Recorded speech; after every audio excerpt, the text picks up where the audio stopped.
Hello, everybody, and welcome to Debunked, which is a series I'm doing where I debunk ridiculous things online. Let's get into what we're doing today.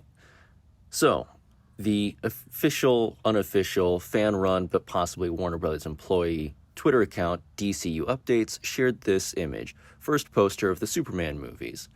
Superman the movie with Chris Reeves, Superman Returns, Superman's Man of Steel, and Superman Look Up at James Gunn's name. Now, of course, there were actually other posters for Man of Steel that came out with this one, so it's hard to pick one, but I get the feeling that they did this intentionally because they wanted to infer that one of them was darker than the other one, when, of course, the new Superman movie isn't even out, so it's really impossible to make any depictions, and Superman Returns was all sepia and depressing and had a deadbeat dad for Superman, who still dies in his first movie, but then comes back because of the power of love. Anyway, someone immediately took this bait and said, wow, Snyder really hates fun.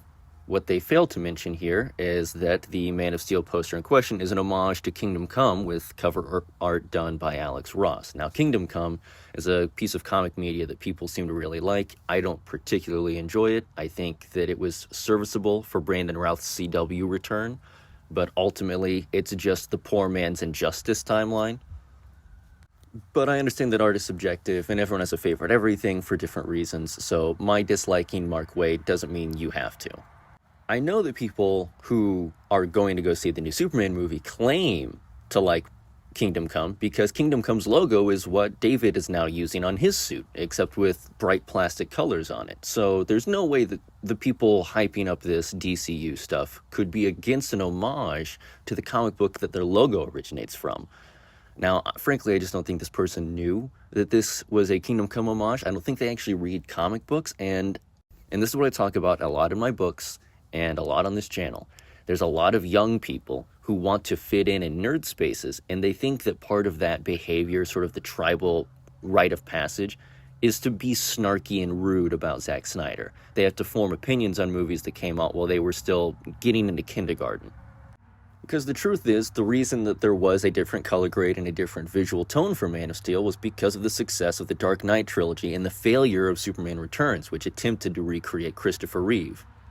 It was a reaction to fan feedback, to audience feedback, to critical feedback. It was a creative new interpretation. It was happening the same time as the New 52 relaunch and the CW doing their super gritty reboot of Green Arrow as just Arrow, back when he was still killing people and just called himself the Hood.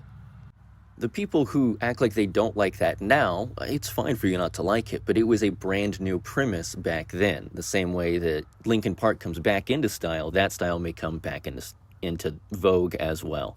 We don't know. But that's why that was done. I personally prefer the color grade of Batman vs. Superman of Zack Snyder's DC trilogy. I think Larry Fong's cinematography really popped. It's just a creative choice, and it was done in reaction to the poor reception of Superman Returns, Superman 4, and Superman 3, which were all horribly derided, box office failures, critical failures, and audience laughingstocks.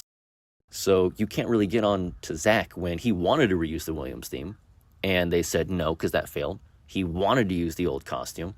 Warner Brothers said, no, you need to redesign it. We're doing a new comic launch too. Everything needs to be trendy and hip, and it did. I remember being at work, and after Man of Steel came out that next weekend, I remember my colleagues asking me about Superman comics.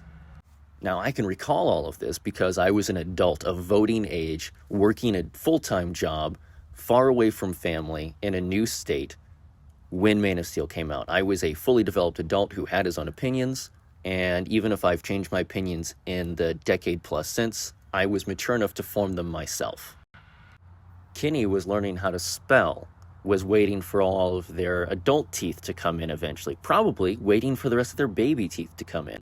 And then they were raised on YouTubers and bloggers who were 30 to 35 at the time of Man of Steel's release. But those people who were obsessed with Christopher Reeve and a version that they thought they wanted, the version that Christopher Reeve didn't, were old enough to control media. And in fact, many of them are still now the heads of current-day conglomerates that control things like Cosmic Book News, Comic Book Resource, Screen Rant, Game Rant, IGN, all of those things. And they didn't like it, and so all of their bloggers, all of their YouTubers were put on the same assignment.